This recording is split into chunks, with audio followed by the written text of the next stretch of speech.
80% des causes qui influent sur les notes et l'apprentissage de l'enfant sont dues à un suivi insuffisant et un manque de temps pour les parents. C'est le constat dressé par la start-up Toutrui, qui a développé une application et tout un système, tout un programme d'accompagnement éducatif pour tenter de répondre à cette problématique.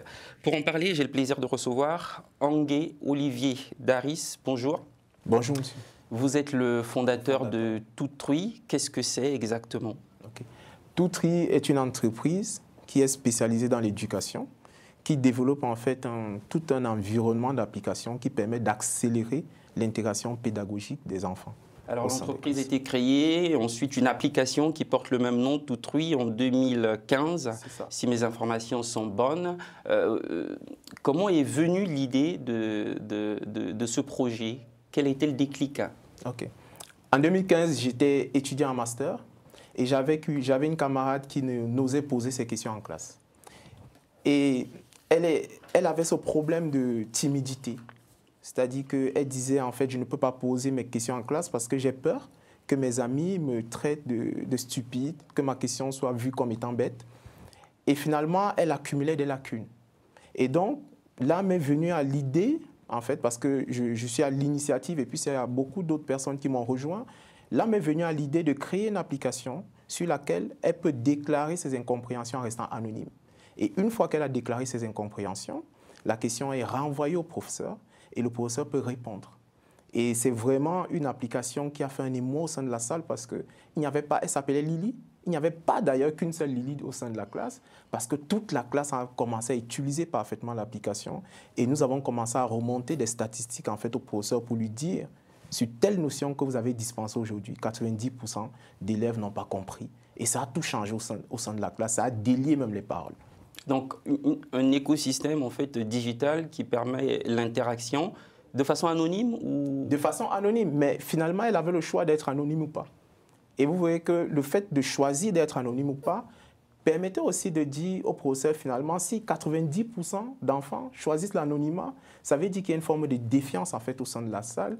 Donc, il y a même un travail en fait d'assainissement en fait au sein de la salle qu'il faut opérer. 2019, vous ramenez le projet au Cameroun, votre pays d'origine. Comment il est accueilli là-bas? C'est un nouveau projet. C'est un projet qui défie à la fois tout le paradigme éducatif qui est déjà mis en place. Donc, lorsqu'on amène beaucoup d'enseignants comprennent la nécessité du projet, mais ça demande beaucoup d'efforts à mettre en place. Donc, finalement, au lieu de travailler avec les écoles, on commence à travailler avec les parents et les parents ont formidablement bien accueilli le projet. Alors, 34%, c'est le taux de pénétration de l'Internet au Cameroun, soit 2,7 millions d'internautes supplémentaires en 2021. Aujourd'hui, au Cameroun, comme dans beaucoup de pays en Afrique, Internet ou le téléphone sert encore à téléphoner ou aller sur les réseaux sociaux. Est-ce que cette mentalité est un frein à votre projet? Oui, les gens ont un peu d'a priori. Les gens se disent, mais on n'aura pas la connexion. Et c'est pour ça qu'en parallèle, on développe aussi en fait des supports papier. Parce qu'il faut voir, l'objectif pour nous, c'est vraiment en fait de faciliter l'apprentissage et donc de ne pas apporter d'autres difficultés. Mais effectivement, au sein des écoles, on a eu une bonne pénétration parce que les enfants ont quand même des portables. Et puis ça, nous avons un opérateur comme Orange qui est venu faire un partenariat avec nous et qui nous a aidés finalement dans cette facilité à l'accès des données mobiles.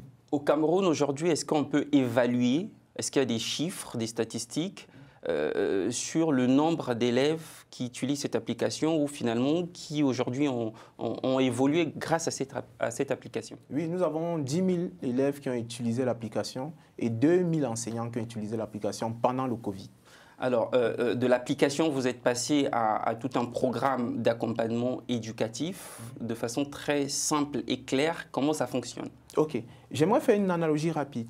Quand vous partez chez un médecin, le médecin va vous prescrire une batterie d'examens.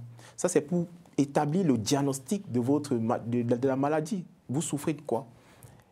Et nous avons remarqué qu'au niveau de l'école, ça ne se fait pas. C'est-à-dire que lorsqu'un parent arrive, le parent d'habitude nous dit « je cherche un répétiteur ».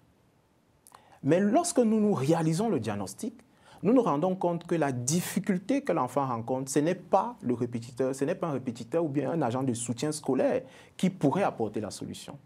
Donc, ce que nous on fait aujourd'hui, c'est qu'on va d'abord faire un diagnostic du problème de l'enfant On trouve le vrai problème et c'est une fois qu'on a trouvé le vrai problème qu'on met en place en fait toute la stratégie de remédiation.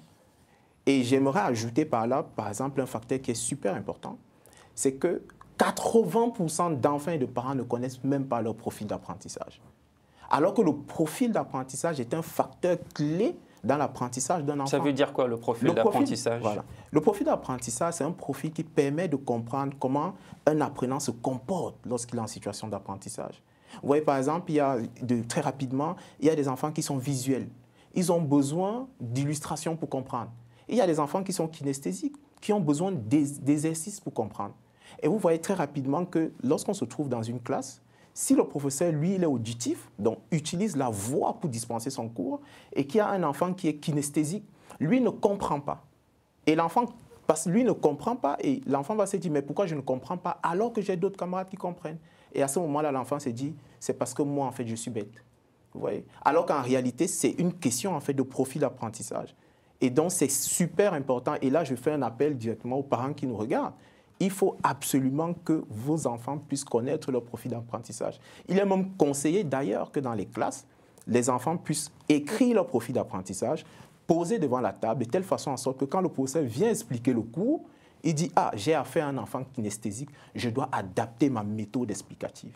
Alors, vous parliez tout à l'heure de répétiteurs qui n'est pas forcément la solution. Lorsque vous dressez, dans certains cas, lorsque vous dressez ou vous dressiez le diagnostic, quel est l'exemple, par exemple, d'une solution qui ne serait pas le répétiteur? Ok. Nous sommes tombés sur plusieurs enfants, par exemple, qui ont... Parce que nous faisons un profil, on a un outil qu'on appelle les 6 étoiles d'apprentissage qui vont aller détecter 6 compétences, parmi lesquelles la motivation, la concentration, la restitution, les méthodes d'apprentissage et l'organisation. Et on a remarqué que plusieurs enfants ont un gros problème d'organisation. Or, lorsque le répétiteur arrive, l'agent de soutien scolaire arrive à la maison, il va faire de l'aide aux devoirs. Il ne va donc pas apprendre à l'enfant à mieux s'organiser, à la fois sur ses devoirs, mais à la fois sur son planning.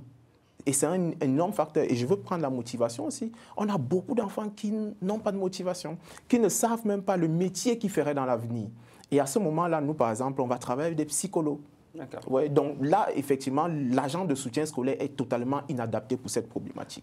Alors, je suis un parent, je souhaite bénéficier de votre accompagnement. Comment ça se concrétise? Quelles sont les différentes étapes pour vous joindre, pour que vous accompagniez l'enfant? Comment ça se passe? Est-ce que c'est une personne qui est en contact avec l'enfant? Est-ce que c'est toute une équipe? Est-ce que c'est en visio, en présentiel? Comment ça se passe? OK. Lorsqu'un parent nous joint, déjà, nous avons un site toutricorp.com sur lequel le parent arrive, il trouve nos contacts dessus. Et la première des choses que nous faisons, c'est un entretien à la maison. Parce que ce qui est fondamental, c'est... Pour dresser justement le diagnostic. Le diagnostic et aussi l'environnement. Les facteurs qui peuvent influencer sur l'apprentissage présent à la maison. Et après, à partir de ce moment-là, nous allons mettre en fait le parcours de suivi. Et dans le parcours de suivi, le parent intervient lui aussi dans le parcours de suivi. Et là, c'est du coaching parental. Et nous allons nous formons les parents à avoir les bonnes méthodes et les bons outils pour bien suivre les enfants. Mais on tombe très souvent sur des parents qui n'ont pas le temps. Il faut quand même pouvoir suivre l'enfant. Et à partir de ce moment-là, nous mettons à disposition un intervenant qui fera le travail. Alors aujourd'hui, combien de familles accompagnez-vous en France, puisque vous avez débuté les activités en janvier dernier, et au Cameroun? Combien de familles? En France, nous avons déjà 10 familles. Et plusieurs autres familles qui sont dans le pipeline pour faire le test de profil d'apprentissage parce qu'ils ont compris que c'est important. Et au Cameroun, nous avons 40 familles et nous avons commencé en novembre. D'accord. À quand le déploiement dans d'autres pays africains? Parce que c'est un projet finalement qui pourrait intéresser beaucoup de parents en Afrique. Nous souhaitons partir partout. Mais vous savez, sur ce projet-là, il faut être focus. C'est-à-dire qu'il faut pouvoir attaquer un pays. Il faut attaquer les pays doucement. Mais ce que nous avons constaté, par exemple, nous on discutait avec notre expert comptable qui est tunisien et qui nous a dit « mais pourquoi vous ne m'apportez pas ça en Tunisie ?» Et donc souvent, on a beaucoup de personnes en fait qui nous font ce besoin-là. Mais puis ça, il faut des financements. C'est pour ça que j'appelle aussi, s'il y a des investisseurs qui nous regardent, voici un projet super impactant aussi pour la société et nous sommes toujours aussi en recherche de financement.